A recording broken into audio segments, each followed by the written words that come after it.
Great. Fabulous. Yeah. All right. Might just be a trio. Marilyn emailed saying that she's unable to come today. Um, Gail, Gail and other people. Yeah, it's she's still sleeping. possibly. Okay, so I think we left off on Mishnah. We did Mishnah 5, it looks. Yes. Right, chapter 5 is, seems to have this theme of 10 so far, right? 10 here, 10 things here, 10 things there.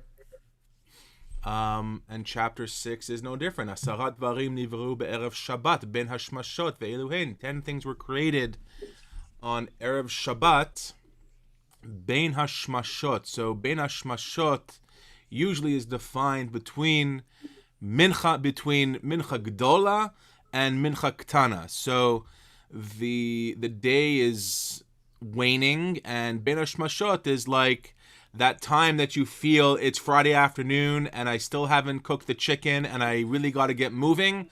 That's ben hashmashot. My mom had a sticker on her fridge, like for like my whole childhood, and it said, "Whatever time Shabbos comes in, we're always ready at the last minute. If it starts at 3:30 or if it starts at 7:30, it's like there's never enough time." That is ben hashmashot ve'eluhen. So 10 things were created during this time, right? So this is like the final minutes of creation. Pi haaretz, the mouth of the land. What do we think this is in reference to? Korach. Korach, right? Pi haaretz. Upi habe'er, the mouth of the well. Which well? Moshe tapped the rock. Miriam. So I would say Miriam because rock is when we reference Moshe hitting the rock, it's usually Sela is usually the word. It's not really Be'er. So I would say Be'er would be the wellspring that followed us through the desert on account of Miriam. That of course dried up when she passed, which caused Moshe Rabbeinu to hit the rock, right? But there's lots of wells. No, there's also with Yaakov when he goes and moves the rock over the well, and when Eliezer goes to the well to meet Rivka. It's true. It seems like perhaps that's where the expression water cooler comes from. Things happen by the water cooler. Yeah, exactly. The meeting place. Pi ha'aton, the mouth of the donkey. Oh, we just read it last week. Balaam and Balak. Yeah, the aton, the wise donkey. The hakeshet, the rainbow. Noah. You know what? We actually saw a beautiful rainbow the other day. Haman, the manna, and I doubt it's Haman from Purim. Hamateh, the staff, right? Moses' staff. Hashamir. Oh, so the shamir is a very interesting one. Anyone hear of the shamir before? Okay, so it's supposed to be like what, the worm? Yeah, that's right. So it's funny you should say that because I was reading it on Saturday, and I said, you know what? I remember taking a tour underneath the hotel in Israel. Tunnels. Yeah. Yeah. Okay, and it was unbelievable. That time we went, it was like 2 kilometers long. It must be more now. And I was looking at the stones, and the stones were all perfectly rectangular. Okay. And I said, how did they do this? Okay. Because they weren't supposed to use metal. Okay. And so the guy said, you know what? We have, how did they cut the stones before they had the metal? And he said they had the silkworms. Okay. And he said, what happens when you string silk together, it is very, very strong, and they use that to cut the stones. And I never heard that before or since. Right. Have you? I've only heard it in the context of the Shamir building Beit HaMikdash. That's the only That's time. it. Okay. Yeah. That's how they used to cut everything before they developed iron.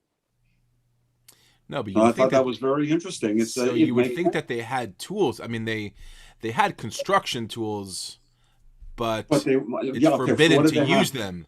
What did they have? Did they use a stone?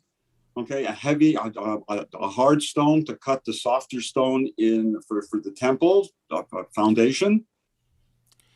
Well, I think that you're forbidden to use iron tools to build the Beit HaMikdash. I don't know if it was the entire Beit HaMikdash or just the Mizbeach inside, but it's clear that they used what the Mishnah here calls the shamir, which from what we understand was a type of worm that was able to eat through stone, and they had this way of cutting stones with it, So the only logical explanation I have is like the silkworm.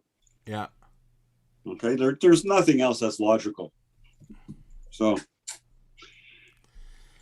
I know there's only so much. V'hamichtav v'haluchot. So the writing utensil, v'hamichtav, the actual writing or the actual letters, and the actual writing that ended up writing what? The luchot. So I think that these three are all connected. Writing 10 Commandments. That's right. V'yesh omrim af hamazikin. So this is heavy stuff that I don't even begin to try to understand. But demons.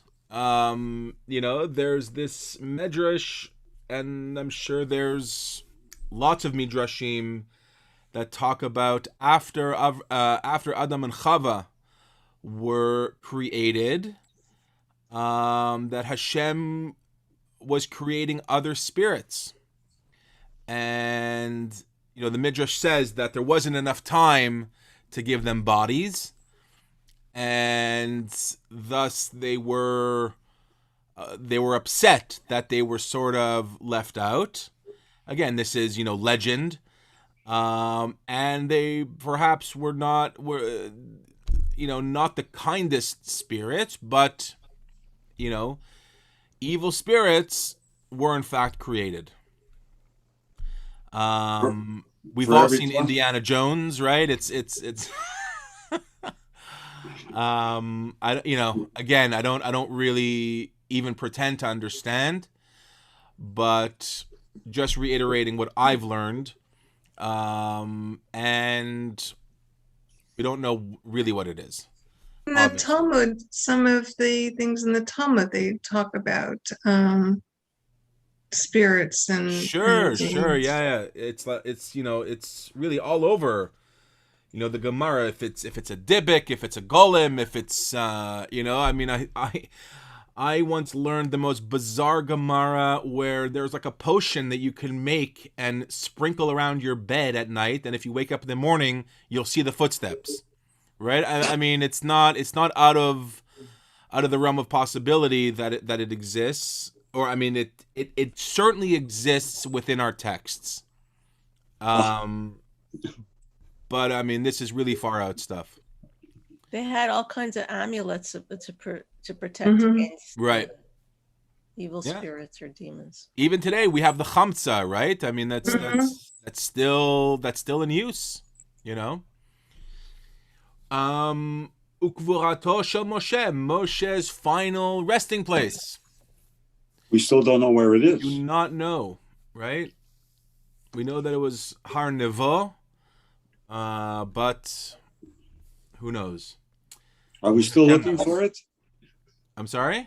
Are we still looking for it? I'm sure someone's climbing mountains somewhere looking, Ve'elo shel Avraham Avinu, the ayil, the ram of Avraham Avinu. Of course, we know that story. Ve'yesh omrim af tzvat b'tzvat asuya. And I don't really know what this is, and some say tongues made with tongues.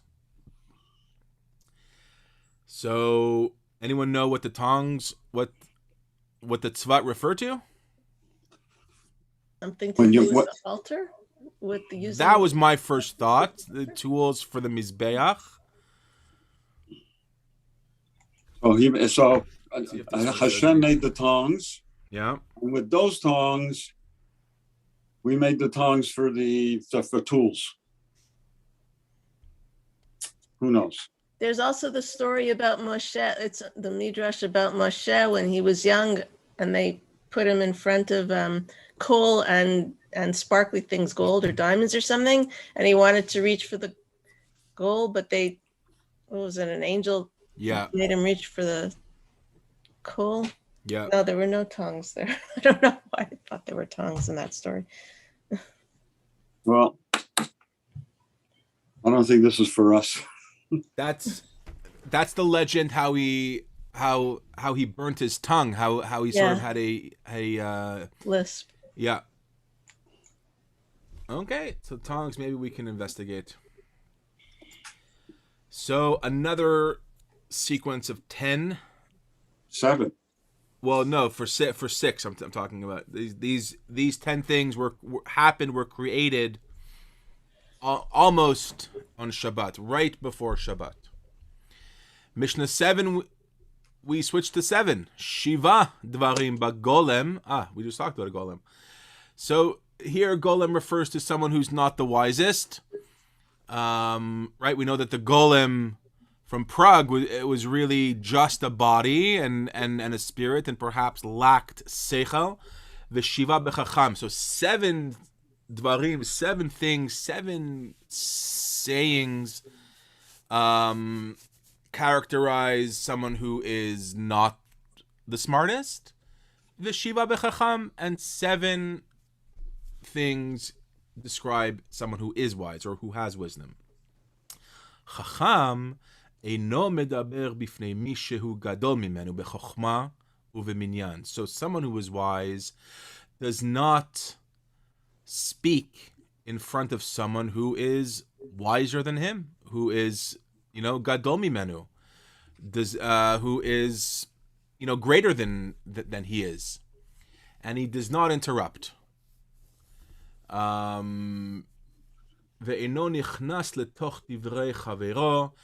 He doesn't interject himself into the words of his friends, right? So like 2 people are talking about something. Someone who's wise doesn't jump in and say, oh yeah, well I heard that, Ve'eno nivhal lehashiv, doesn't answer in haste. Shoel kinyan umeshiv kalacha. He asks keinyan. He asks questions that are in the essence of what are we talking about here. He doesn't ask, foolish questions that have nothing to do with what's going on. Umeshiv kahalacha. He answers according to halacha. Ve'omer al rishon rishon ve'al acharon acharon. And he speaks. First thing comes first, right? There's order to it. And the last thing on the agenda is the last thing on the agenda. Ve'al ma shelo shama omer lo shamati umodeh al ha'emet. And what he doesn't know or hadn't heard of before, he says lo shamati. I've never heard of such a thing. Umodeh al ha'emet. He is thankful for the truth. V'chilufehen bagolem, and the opposite of this leads you to be called a golem. So pretty bang on, as far as I can tell.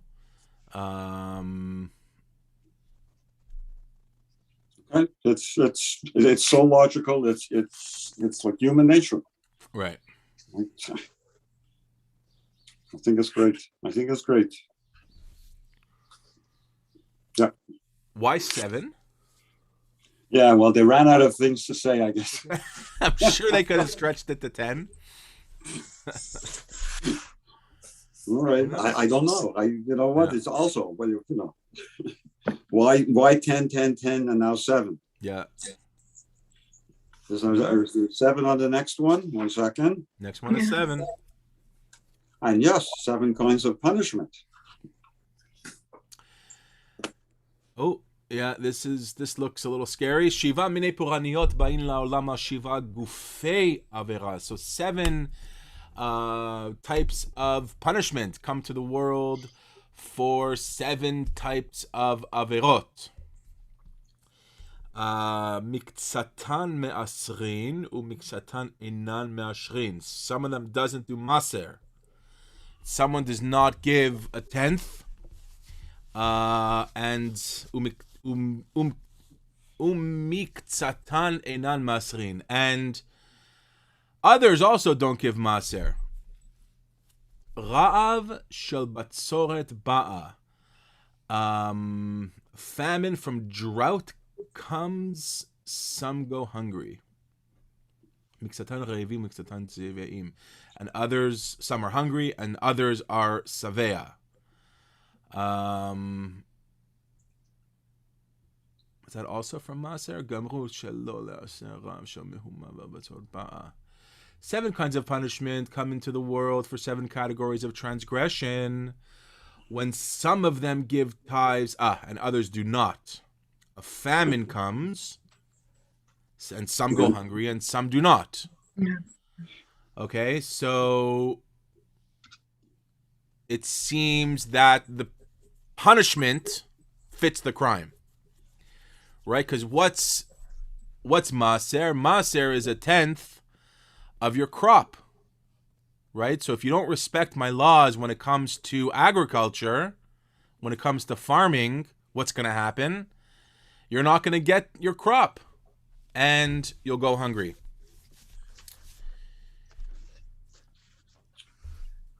We're supposed to do all this not because of reward or punishment. We're supposed to do this because it's the right thing to do. But I guess human nature is that unless you give some sort of a reward and or punishment, people are not going to do what they're supposed to do. That's right. Or it's the right thing to do. Yeah. It seems that way. Yeah. That's what human nature is, I guess. We are all children. Right, kids don't always do what they should do. I know. What is it? How does it work? We only get older, we don't mature, or something like that. Right, Shirley? We just keep getting older. Getting better, Elliot. We're getting better. Okay. We try. Okay. Every day in every way. That's why we're learning.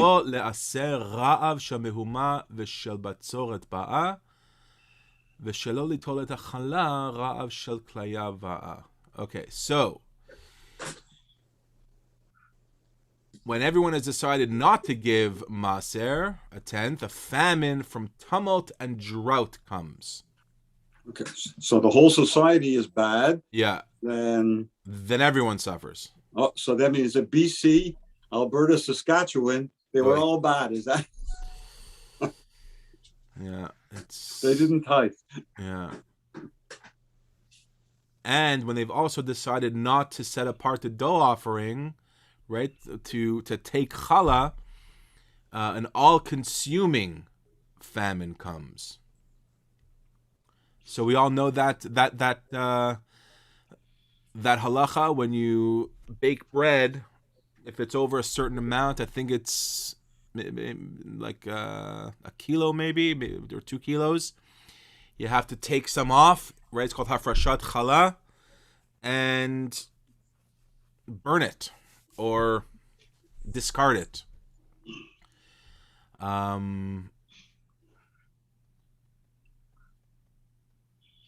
Dever ba le'olam al mitot ha'amuros b'Torah shelo nimseru levei din ve'al perot shvi'it.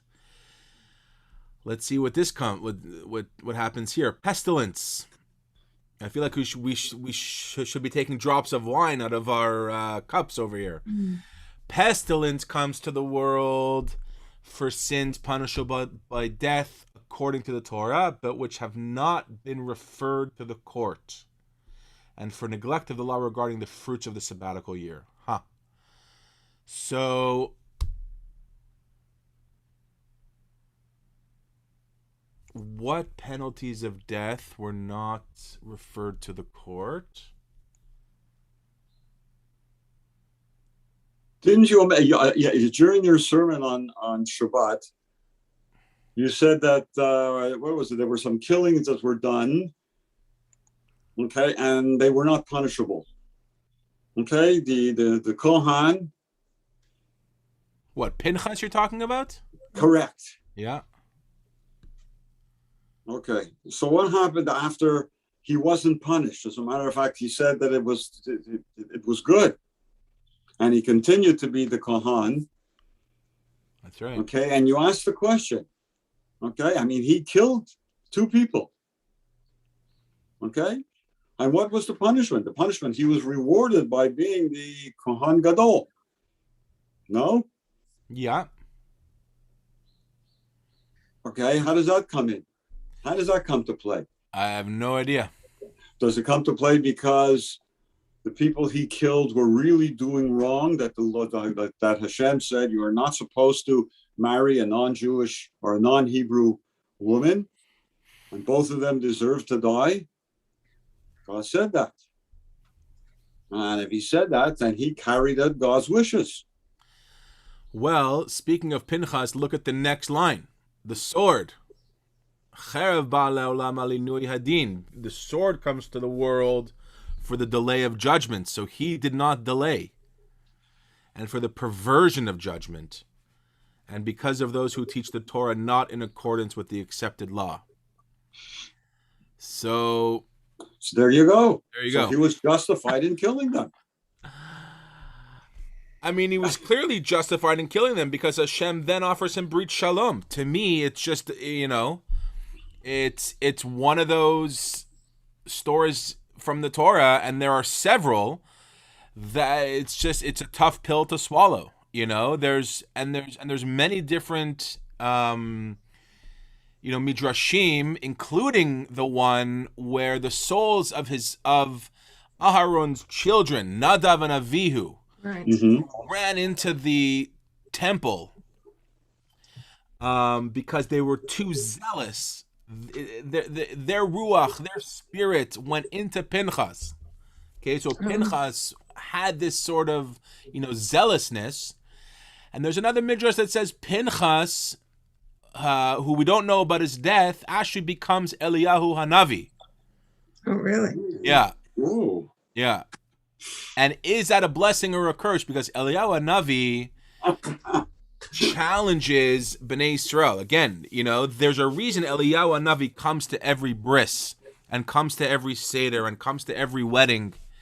Because, Eliyahu Hanavi challenges Bnei Israel and says to God, these people are no good, right? And that's the Zimri thing. It's like, that's the guy with the spear killing someone because they're not good. And Hashem says, oh yeah? You're going to go to every bris and every wedding and every seder and every shul, and you'll learn how awesome they are. And so it's actually not really a blessing to be Eliyahu Hanavi.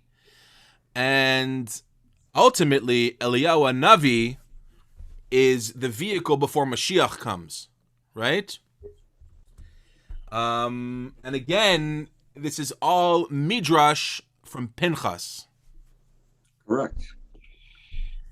It was a very tough Torah reading. Yeah. Yeah. I mean, followed by some great Torah reading, but the Yes. opening story is rough, And it's stories like that give green lights to like psychos in the world, like look at what Pinchas did. As you said, you said, it's people take everything take things out of context, okay, to justify what they're doing as being correct. Yeah. And I mean, and this is a hard Mishnah too. It's the whole reward and punishment thing is really hard to swallow. I mean, if you don't give maser, then you're going to go hungry. If everyone doesn't give maser, then, you're really going to get hungry. A drought. Right. I'm telling you, the reward and punishment keeps coming up all the time in the Torah. It does. And Okay, and we're learning in Pirkei Avot that we're not supposed to do it for reward. We're not supposed to not do it because we're going to get punished. Right. All right, let's do one more. Chaya Ra'ah really is Pesach over here. Chaya Ra'ah ba'a la'olam al shvuat shav. Wild animals come to the world because of shvuat shav, because of taking oaths in vain, which we just read about this morning. Right? Matot talks about neders. Ve'al chilul Hashem, and for chilul Hashem, for profaning the name of Hashem. Which is essentially the same thing, right? Someone who swears, I swear to God, I'm going to do this. You don't do it. That can be, considered chilul Hashem. Yep. Galut, exile, ba'al olam al ovdei avodah zara. Exile comes to the world because of avodah zara, ve'al gilui arayot, and because of sexual immorality, ve'al shvichut damim, and because of murder, ve'al hashmatat haaretz, and for not following the laws of Shemitah. Let's see how they try exile for idolatry, for sexual sin, and for bloodshed, and for transgressing the commandment of the year of the release of the land, Shemitah. Be'arba'a prakim hadever mitrabeh. 4 prakim, 4 instances, 4 times, pestilence grows. Barevi'it, on the 4th year, uvashvi'it, on the 7th year, uvemotzai shvi'it, at the end of the 7th year, uvemotzai hechag shebechol shana v'shana. And after chag, I'm not sure what chag we're talking about, shebechol shana v'shana, after every year, barevi'it mipnei masar ani b'sh. Okay, let's. Here it says Sukkot. Sukkot. Yeah. Here too. 4 times pestilence increases in the 4th year, in the 7th year, and at the conclusion of the 7th year. At the conclusion of the Feast of Tabernacles, in every year. Now it's going to expand. 4th year. B'revi'it mipnei masar ani shebashlishit. In the 4th year, on account of the maser that was due in the 3rd year. Right? Maser, when you do orla, let's say, when you take new fruits off a tree, you got to give maser. Bashvi'it mipnei masar ani shebashishit. It comes in the 7th year because people can neglect to do maser in the 6th year, when you're harvesting before the Shemitah. Uvemotzai shvi'it, at the conclusion of the 7th year, mipnei perot shvi'it, on account of the produce of the 7th year. Maybe people didn't follow Shemitah, so it's going to come after Shemitah too. Uvemotzai hechag shebechol shana v'shana mipnei gezel matnot aniyim, and at the conclusion of Sukkot, every year, because of theft, for matanot aniyim, for gifts for the poor. Stealing, right? But you're stealing because you're not leaving the harvest exactly for the poor. So there's no such thing as reward and punishment. I mean, there's only reward and punishment. Period. That's all it is. I mean, it took 5 Mishnot for us to say that the first 4 were the opinions of a couple of rabbis, and now the next, and what is it, in the 5th chapter, is saying, no. All this is right. If you're good, everything's going to be fabulous. If you're not good, are you going to get killed? Are you going to get drought? Okay. Yeah. This, to me, is the most logical. This is human nature. You do something because, okay, you're going to get a reward. Well, it's also, I wonder if it's also that everything that is bad is because people have not behaved properly. So then you have to go back and ask yourself, what have you done that has brought about the situation that we're in now?